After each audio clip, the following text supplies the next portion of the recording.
2025 रोजी पहलगाम हल्ला झाला. भारत प्रशासित जम्मू आणि काश्मीर मधील पहलगाम जवळ 5 सशस्त्र दहशतवाद्यांनी बिगर मुस्लिम पर्यटकांवर हल्ला केला. त्यात 26 नागरिक मारले गेले. अतिरेक्यांनी प्रामुख्याने हिंदू पर्यटकांना लक्ष्य केले. या हल्ल्यात एक ख्रिश्चन पर्यटक आणि एक स्थानिक मुस्लिम पर्यटक देखील मारला गेला.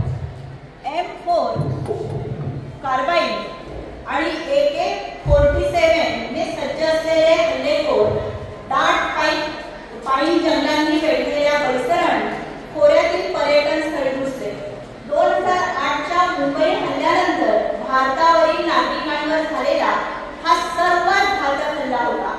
या पर्यटकांमध्ये अनेक नवविवाहित जोडप्यांचा समावेश होता आणि त्या पुरुषांना त्यांचा धर्म विचारून त्यांच्या पत्नींसमोर गोळ्या घालून ठार मारण्यात आले. या हल्ल्याला पाकिस्तान जबाबदार असल्याने भारताने दिनांक 7 मे 2025 रोजी ऑपरेशन सिंधूरची घोषणा केली. त्या अंतर्गत भारताने पाकिस्तान प्रशासित आझाद काश्मीर आणि पाकिस्तानच्या पंजाब प्रांतातील 9 ठिकाणांना लक्ष्य करत क्षेपणास्त्र आणि हवाई हल्ले केले. पाकिस्तान प्रशासित काश्मीरमधील लक्ष्यांवर भारतीय सैन्याच्या तोफखाना रेजिमेंटने अचूक लांब पल्ल्याच्या एक्सकॅलिबर राऊंड आणि लॉयटरिंग म्युनिशन्स म्हणजे हेलिगिरी करणारे ड्रोन किंवा तत्सम उपकरणे वापरून लक्ष केले. तर भारतीय हवाई दलाने हवाई संरक्षण प्रदान केले. इस्रायल प्रेसने इंडो-इस्रायल स्काय ट्रायकर लॉयटरिंग म्युनिशन्स असल्याचा उल्लेख केला. पाकिस्तानी पंजाबमधील लक्ष्यावर भारतीय हवाई दलाने हल्ले केले.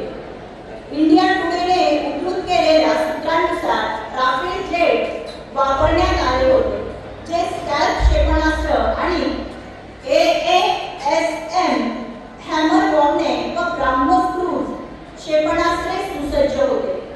स्वातंत्र्य दिनाच्या निमित्ताने या हल्ल्यामध्ये मृत्युमुखी पडलेल्या नागरिकांना, युद्धात शहीद झालेल्या जवानांना साक्री तालुका एज्युकेशन सोसायटी साक्री व न्यू इंग्लिश स्कूल कनिष्ठ महाविद्यालयाच्या वतीने भावपूर्ण श्रद्धांजली अर्पण करण्यास आम्ही सादर करीत आहोत ऑपरेशन सिंधूर.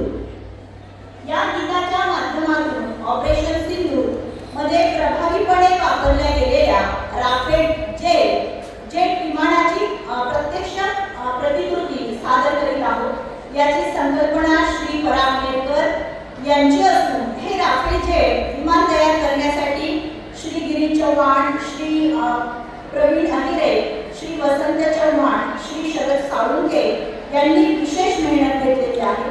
यासाठी आम्हाला ओझरली येथील Shri Dinesh Sonawane, Shri Manohar Jagtap, Shri Jitendra Kuwar, Shri Kiran Nandre, Samarth water Kavthe, Om Shanti store Sakri, Shri Rakesh Suravshi, Chamunda steel Sakri, Vakratund graphics Sakri, Unitech computers यांचे विशेष सहकार्य प्राप्त झाले आहे.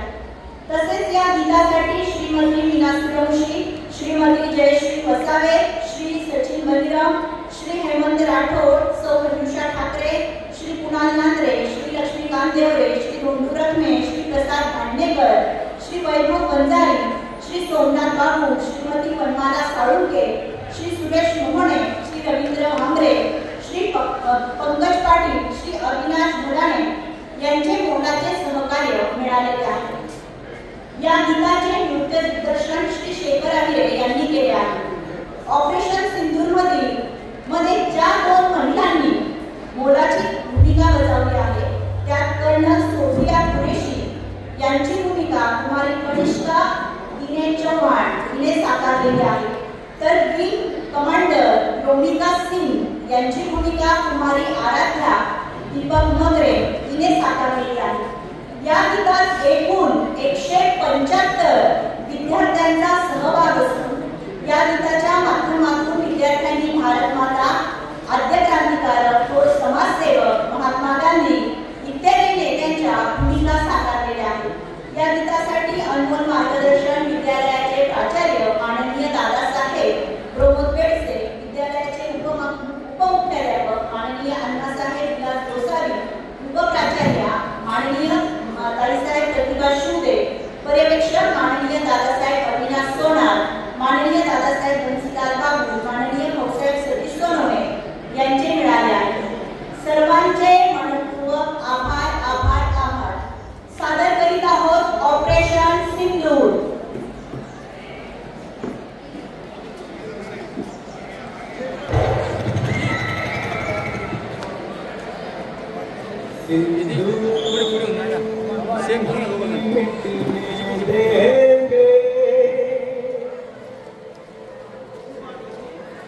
तिरंगा नहीं झुकने देंगे, अब जुल्म नहीं हमको सहना, मेरे